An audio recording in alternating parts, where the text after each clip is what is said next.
Hey, my man Diz is a UH grad, so he was just right across the way from me. Maybe at one point during my time I was in Houston, but it's a small world. Kind of met him during on Twitter actually, and it was kind of through NABJ.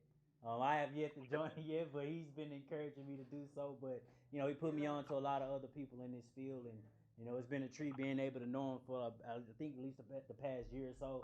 And we go back and forth over some little friendly sports banner, but he's a good guy, and I'm glad to have him on the show. Des, we kind of been having some conversation. I kind of wanted to get started on the coronavirus and kind of what's going on in sports, and obviously there's been a statement put out there on the four major sports leagues and everything that's kind of been going on with that. Your thoughts as far as them reprimanding fans to not show up, and LeBron is saying I'm not going to play unless fans are involved in the game. What's been your thoughts on that? Well, first of all, if I bought my ticket, I'm coming to the game. Let's go ahead and stop that. If I bought the ticket, I'm on the way. All right, somebody gonna let me in. That's just real talk. But besides that, man, if they're not gonna have fans in there, postpone the games. Postpone the games. The NBA season needs to be shorter anyway. The best season we ever saw was when the NBA season started on Christmas anyway. That's one of the best NBA seasons we've ever seen, at least in our age group and our generation's time. So, no, if we're not having fans, you remember when everything was going on in Baltimore with all the riots and everything, and so the Orioles played somebody in a stadium that was absolutely empty, and they still showed it on TV. I was like, y'all could turn this off. It's boring. I don't care how many dunks and layups and whatever you do. If there's nobody in the crowd to get the players up, to encourage the energy, I don't want to watch that game. That's, again, I can only speak for Des Ewell. Des don't want to watch that game. I understand, man, and I'm reading things, and I'm reading. I think it was sumos in Japan that have to play closed door behind closed door games, and everybody's wearing masks and everything, and everybody's in an uproar over this one sickness, and it's a reoccurring thing because we've been here before, whether it was a Zika virus or Ebola or what was the pig thing, the swine flu. Swine flu. Yeah, flu. we've been here before, and the nation has been in an uproar over these things. And I know the cases are going to get around. Obviously, there's some things happening down there in Texas. I'm not sure what's going on out there in Connecticut right now, but people travel and sicknesses get around. But I think we're just in too much of an uproar over something that we know it's sickness time. It's that time of the year for sickness. That time of the year for flu. We're transitioning from the spring, from the winter to the spring. We just lost an hour of sleep. The body is trying to adjust at this time of year, and we're open to these types of things. I just feel like everyone should kind of move, obviously with some caution. I don't mind that the league sets statements out there telling everybody to be careful. I think one of the teams, and I can't remember who it is, but they just said fans can still come, but we advise if you get sick, just please not show up. And like I said, if Dez buys a ticket, Dez should still be able to come. You're not spending $100 or so on whatever sports franchise you're going to go watch, and you aren't able to go do that. What do you do with the season ticket holders? What do you do if those who've already paid an substantial amount of money for suites and all of those things? What do you do if they miss a game? And I think these things are so important. Yeah, no, it is extremely important because, like I said, there is no, like LeBron said, there ain't no fans. I'm not showing up. I'm not going to play. I play for the fans. I can't blame him. What are we playing for? What am I risking injury for? If ain't gonna nobody be there to even see it. Right. I know you got the cameras, you got the whatever, but who says the cameraman ain't sick? So the cameraman not showing up either. Who says, security ain't sick? So we don't have security at the game either? Come on, man. If we're not going to do that, shut the doors down, push the season. The season goes to July anyway. Right. It's too long anyway. We can skip some of them games. If you in the 12 seed, you're not making it to the 8 seed, no matter how many games you play. Yeah, we should have been knocked it down from 82. And I always thought the NBA season come on, man. Too long. We should have closed the gym on some of these. The Hornets. I'm a Hornets fan. We should have closed their gym 2 years ago. Okay. So I'm not trying to hear that, man. If we're gonna play the game, let the fans in. If we not, shut it all down. We'll come back when everything's good. It happens. Right. I do want to talk about LeBron. We've been talking a lot about LeBron today, and just the weekend that the Lakers had. And first they beat Milwaukee on Friday, and then they turned around and they beat the Clippers on Sunday. And you can go back a little bit further than that, and he beats the new face of the NBA, Zion. LeBron is gearing up for what they call playoff LeBron. He's 17 years and being at the age that he is, and the type of LeBron that we're seeing.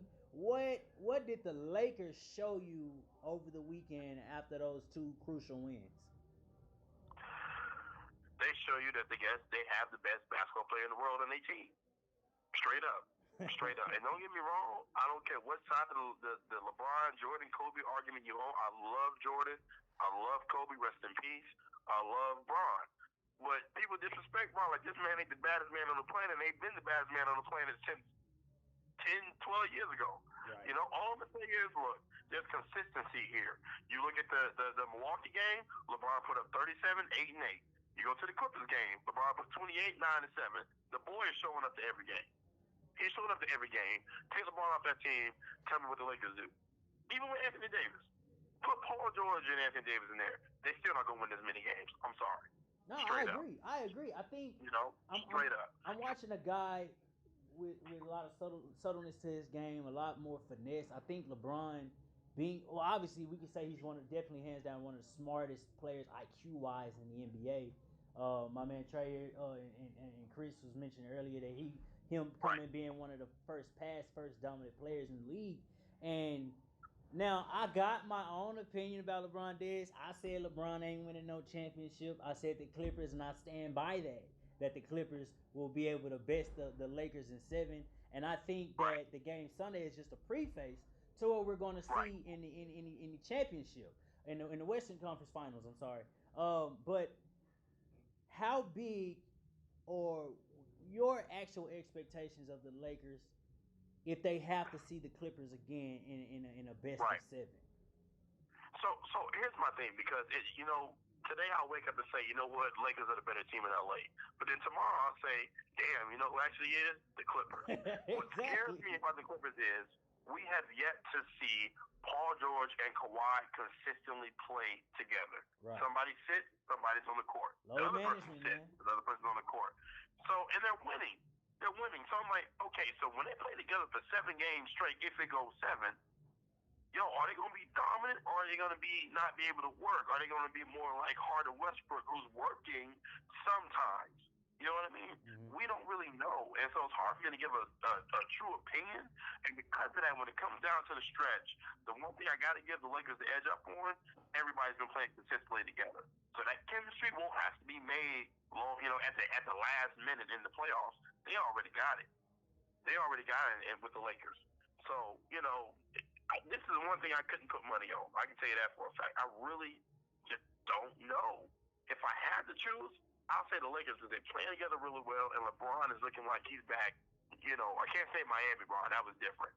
But just ultimate finesse, ultimate bodyer, LeBron is on the court, and year 17 doing something. This is just insane what he's doing in this time period, man. It's just beautiful to watch. So I'm not trying to knock the Clippers. I'm not trying to say they won't make it. I'm not saying that Milwaukee and Giannis ain't great and can't take him out either. But if I'm going to put my money on somebody, as long as LeBron on that court, I got to go with Bronny. Des, what's been the biggest surprise to you this season since the NBA has been going? You said the biggest surprise? Yeah. That just everything with Bradley Beal, where one day he acts like he want to be on the team, one day he acts like he doesn't. It's terrible, man. It's terrible. Hey, you signed the contract, dog. I don't feel bad for you. Okay, you could have been left. All right. That and Jason Tatum of late has been very, very impressive to me. Now, I got into an argument with some of my coworkers at ESPN, and you know what? Jason Tatum ain't a dog. He's not a dog. I said, y'all crazy. He is a dog. He just has so much talent around him. He just hasn't turned up to that Kobe level of let me control the ball. But now they're saying, you know what we're going to do? We're about to force feed you. It's time for you to step up. And he's stepping up.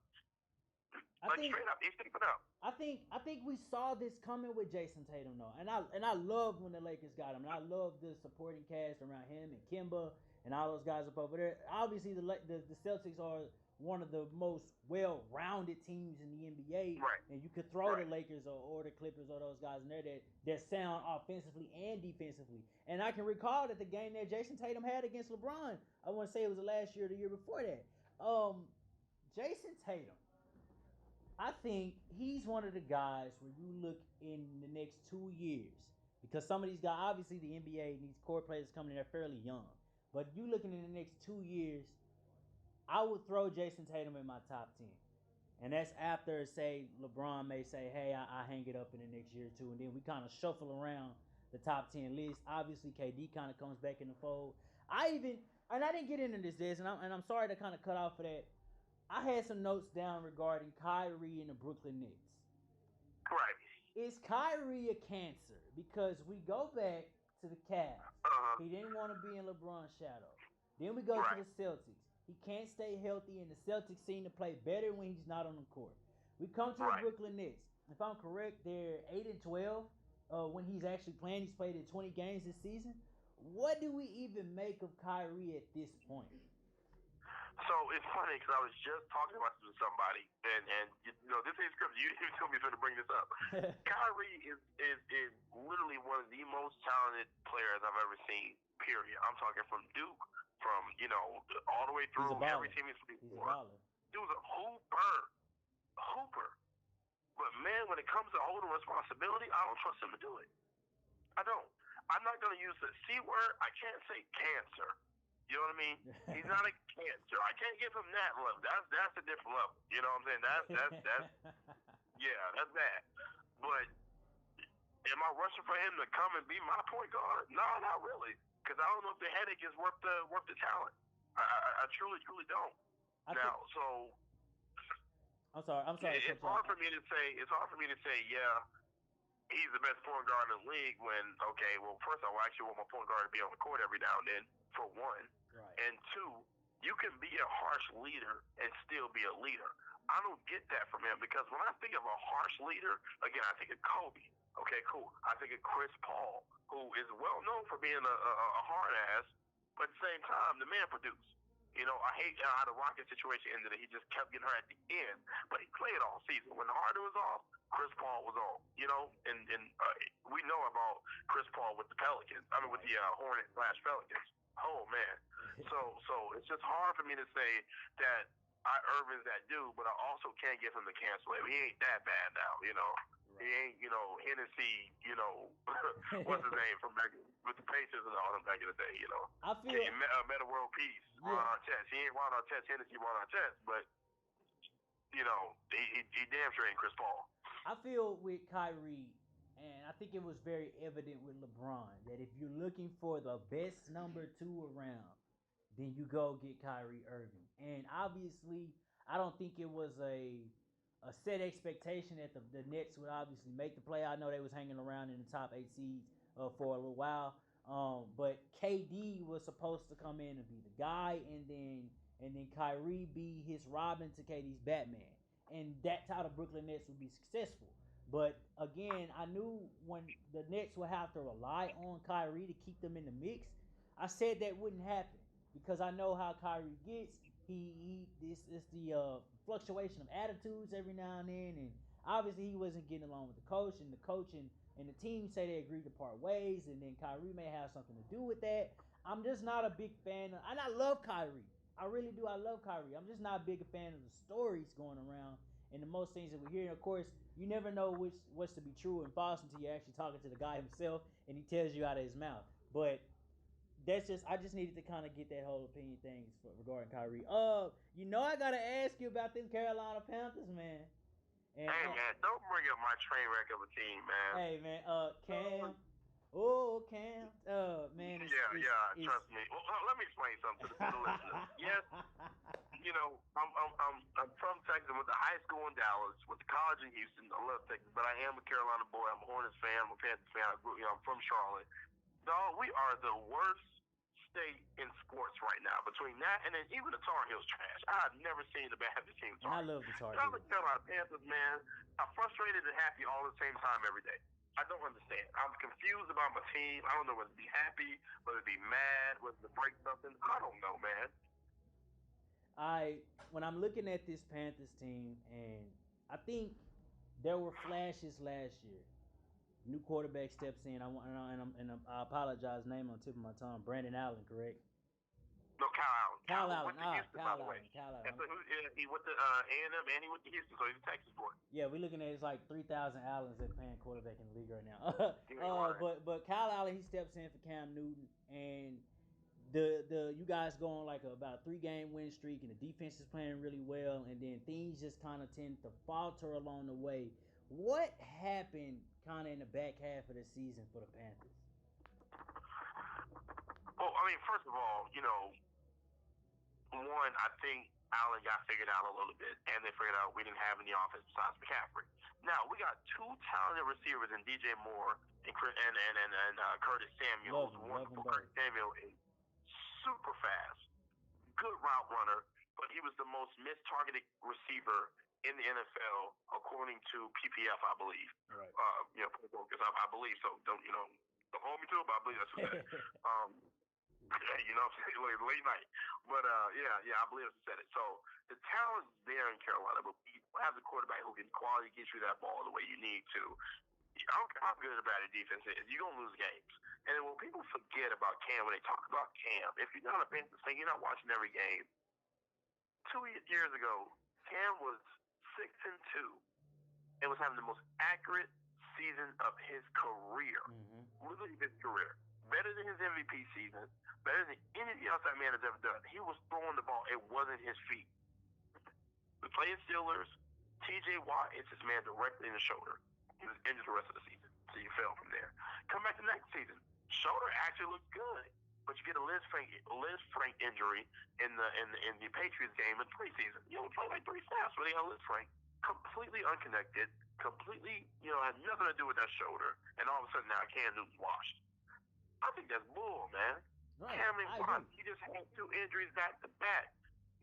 Thomas Davis is one of the best Panthers of all time. One of the best linebackers of all time. People talk about this man all the time. They forget this man had 3 ACL tears back to back seasons. But then once you start winning again, you're the greatest. I can't wait for Cam to show up and show out. I cannot wait. Well, NFL fans are some of the most fickle fans in the league. We love you when you're up. We hate you when you're down. Right. I gotta start with what I thought. You can back me up on this one. What had been a recurring issue with the Panthers was the line issues, and that Cam Newton was constantly, obviously being a scrambling quarterback, does not allocate you to have a piss poor line. But for them, I feel like those things, and not that they didn't address them in the draft, but they just weren't addressed well enough. What do the Panthers need to do coming into this draft? And regardless of, and I'll ask you where Cam goes afterwards, but what do they need to do to get things fixed offensively? Well, a couple things. One, just addressing the O-line. They did address the O-line. There was 2 years, those 2 same years back to back. We were supposed to actually, and again, I'm going back to PPF off the top of my head, but I think we were listed preseason to have 2 of the top 10 best O-lines according to PPF in back-to-back years. But then the injury bug killed us 2 years in a row. You can't predict that, man. Maybe it's the training staff, and they went to Washington with the Redskins, so we'll see how that goes. So we're going to see a big difference, hopefully. But on paper, Penn should have one of the best O-lines. And when we have a good O-line, our running game is stout, and Cam is stout. So obviously that went bad, so did everything else. So we got to address that. We drafted Greg Little last year, and it looked well, but he had concussion injuries. Issues. And it's like, man, this just keeps happening. They're looking at moving him to guard. We just traded for a cone from the Chargers. We gave him Trey Turner, who is a 5-time Pro Bowler, but his number has decreased. Right. So I'm like, okay, maybe they're trying to do something here. Maybe Joe Brady and Matt Rule are seeing something here that they're trying to fix now. So now, looking at the type of offense that Joe Brady likes to run, which could be an LSU offense, Cam would definitely be able to do that because a lot of that was quick routes and just finding ways to get the fastest receivers on the field open when Carolina has 3 of the fastest receivers on the field. I'm including Christian McCaffrey. What do the Panthers do regarding Cam? Do you say, hey, bring you back? Obviously, we have some young stars on our offensive side. Right. What we can do defensively, or does Cam decide to go somewhere else? What happens? So I'm gonna go with David Tepper, the Panthers owner. Is he healthy? And it looks like he's gonna be healthy again. Which, and like I said, we have the 2 injuries that aren't connected. So if those look good, which it looks like it is, we're going with Cam. He's only 30. He's only 30. And, again, hope our O-line holds up. Now, if Carolina goes and drafts a quarterback, I'm not mad about it.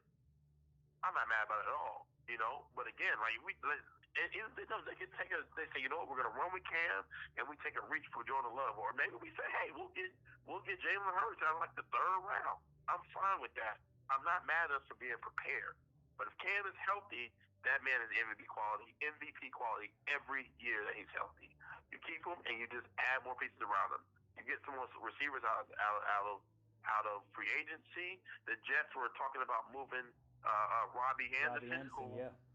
was coached by Matt Rule at Temple University. They have a very close relationship. Maybe you get him and add him to the fold. Put Curtis in the slot. Let Curtis go nuts in the slot. There's no linebacker keeping up with him. And for me, so you do that, and then you go and get Isaiah Simmons at number 7, or 5 if you can trade up, or Derrick Brown from Auburn, and you show up that defense. Let the defense get us the ball back more. I trust Shaq Thompson to take Luke Kuechly's spot. I'm not as much as that hurt to see Luke Kuechly go. I trust Shaq Thompson, so that's almost done. But you just show up the defense, get the ball back in the hands of Cam Newton and Christian McCaffrey, and let them go to work. A lot to love about the Panthers in the NFC South, and best of luck to you guys season, man. It's a lot of it's really stacked in there, and Tampa Bay is trying to make some moves, and obviously we know what the Saints have been doing the last couple of seasons, and the Falcons are trying to rear around the corner as well. This is my man Desmond Ewell from ESPN, man. It was a pleasure to finally be able to speak with you and have you on the show, man, and you're definitely always welcome. I will definitely be getting at you again to jump on this show, and I really appreciate it, brother. Hey, man, you know I'm here, man. Hit me up.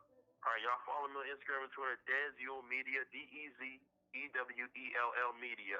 And Tony, hit me, bro. I'm ready, especially after the draft. Hit me. We got to talk about it. We gonna do, and I actually will have you back on the show fairly soon, probably before the draft, and then again afterwards, so we can just kind of do a little review over it as far as what a couple of teams will be doing, and then as well as after when we just kind of go over everything that actually happened, and then of course you'll be along for the ride. At least I hope so, for the NFL season as well. Hey, I'm ready. Just make sure I get my chance to take a shot at the Cowboys. I can't stand them. I got you next time, man.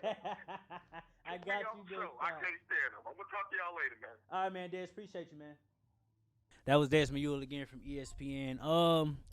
This is a good show, and I got about 7 minutes before I go out. Trey ain't do too bad, did I?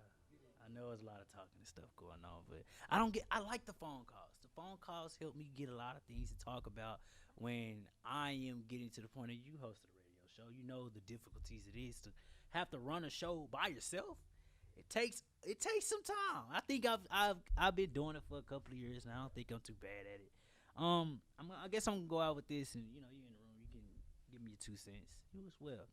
I was just reading around, and I've been doing a lot of that lately, as far as things that's kind of been going on and regarding men and masculinity. And I came around a article about men and masculinity in sports, and the idea that we preach, or coaches preach, is the same thing that fathers preach to their son, to not be the vulnerable guy, or not be the guy with no emotion, or those things. But it's crazy because it's such a opposite to sports, because it's one of the most emotional things you could be a part of.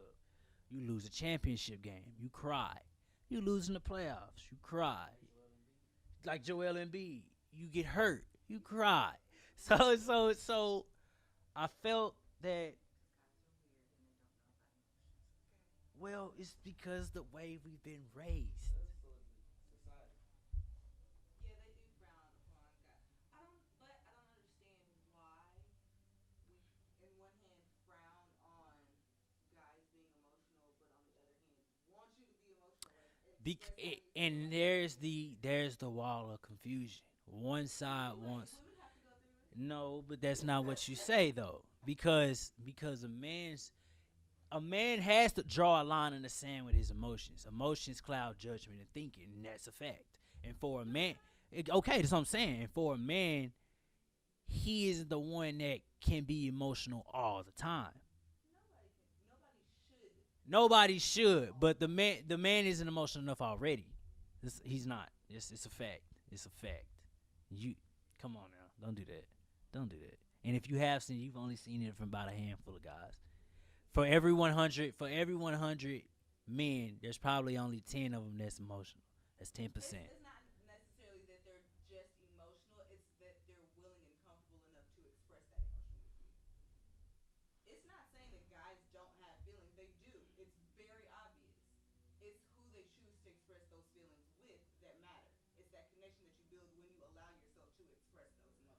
just we're saying, hey, come cry to me, or hey, come talk about this. It's, are you comfortable enough in yourself to be willing to be open about what you're feeling? Right. And well, I was just looking at a read on CNN under the hillside. It said the modern coach is more willing to talk and engage with their players about kindness, friendship, love, and empathy. Um, these coaches know that athletes who have a strong emotional intelligence are going to be more emotionally healthy and are going to perform together. Part of building emotional intelligence is making room for crying. He's seen more tears in competitive sports in the past decade and tries to tell athletes in his life that when someone cries, they're just showing how much they care, and caring is a good thing. I just thought it was just an interesting read as far as how fathers outside of sports, when your son isn't involved in sports, and you teach him, right, to toughen up, and you be these things instead of being more in tune with whatever that emotion is, and getting to not a feminine side. I won't say some feminine side like this is the bad thing, but when we see other men get emotional about something, it's gay, or it's chill, bro, or bro, get on with all that, get on your shit, like that type of thing. And so I just thought that was an interesting read. I just kind of wanted to get Next some to Joe opinions on Budden, he said his homeboys back in where he from, Africa, they high side on. They saw him cry. Africans don't cry. that. They high side on, That's funny. This has been an awesome show. I got to get used to getting back to recording. Don't shake your head. This is an awesome show. Oh, okay. Well, I'll figure it out when I get done. This is a new wave of sports to the Super Nation. We're not just accurate, but spot on. Appreciate everybody who will be tuning into this podcast here. It will be edited down for your viewership. I like to think I got Trey up there to my left. He tuned into the show, and everybody else kind of bolted out for what they got to get ready for. Nicole behind the camera, as well as Zakari. Thanks to Dez and John for calling in as well. Be sure to go to the YouTube, click the notification bell, get notified on everything Spot On Sports is doing. Check out My Point Exactly, SOS Discussions, Behind the Lights with JR, and The Highlight. We got a lot of new shows kind of going on. It's pushing out like 5 shows a week now. That's not bad. But we could always do better. This is the Monk Spot Podcast. I'm your host, Tony Monk, and I will see you guys next time.